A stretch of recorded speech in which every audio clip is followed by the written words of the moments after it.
Hey, I'm glad you're here. I just got a really fancy envelope in the mail. It's gotta be something big. Maybe it's an invitation to a fancy gala. Or for a weekend retreat to a private island. Maybe it's an invitation to the Oscars. That's it. I have got to open this. Let's see here.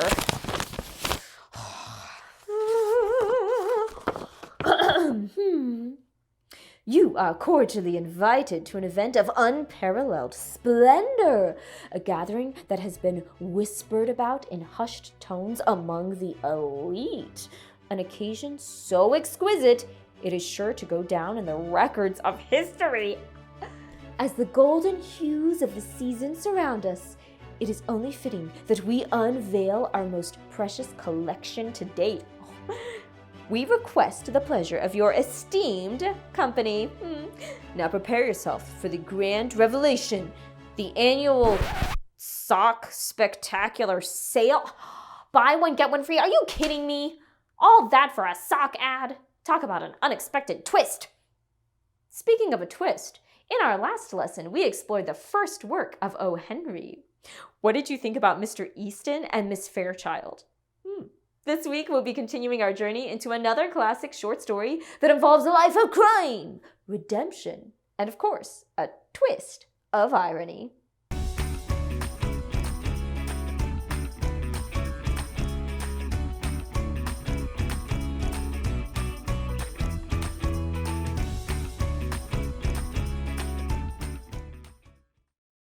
In this video, we'll unravel the concept of irony and explore its clever use in O. Henry's story, Hearts and Hands.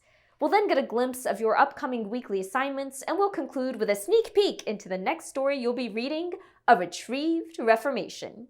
So, let's get started. Do you remember what irony is?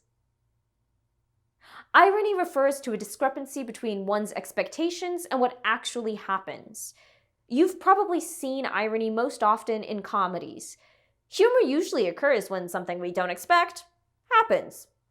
Can you think of an example where your expectations were completely flipped upside down? You'll often see irony in drama as well, and this concept translates to literature too. Take, for instance, O. Henry's story, Hearts and Hands. Did you get that ending twist? Let's recap.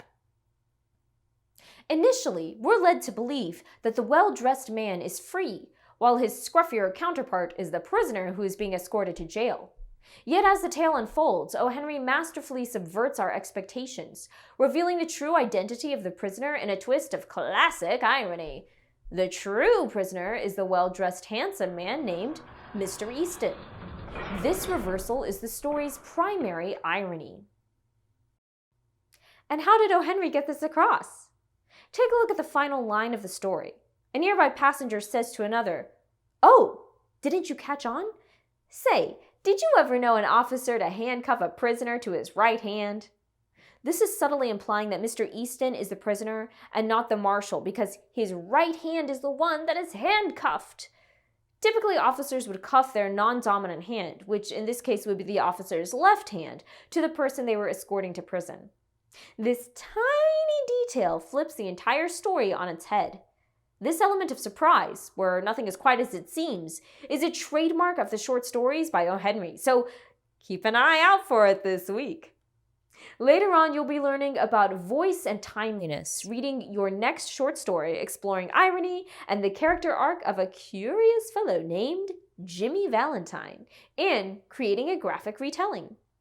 Let's take a look at the next story you'll be reading. In A Retrieved Reformation, O. Henry presents us with characters, situations, and choices that probe deep questions about second chances, redemption, and the nature of true transformation. You'll meet Jimmy Valentine, a man whose shady past affects his future.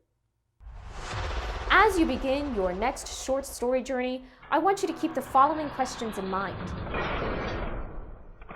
Can people truly change their nature? Or are they forever bound by past actions and behaviors? And when faced with a choice between personal benefit and doing the right thing, what might influence an individual's decision?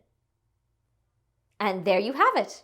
O. Henry, with his signature wit and twist endings, often challenges our perceptions and expectations. And isn't that just the beauty of irony in literature? It has the power to subvert our expectations, to make us question our understanding, and to leave us in awe of the unexpected. As you read this week, keep those eyes peeled and wits sharpened. O. Henry loves to keep us on our toes. Oh, and speaking of toes, maybe I should check out that sock sale after all. Who can resist a good BOGO deal? Not me. Until our next literary adventure, keep reading, keep discovering, and always be clever. Hey, hey.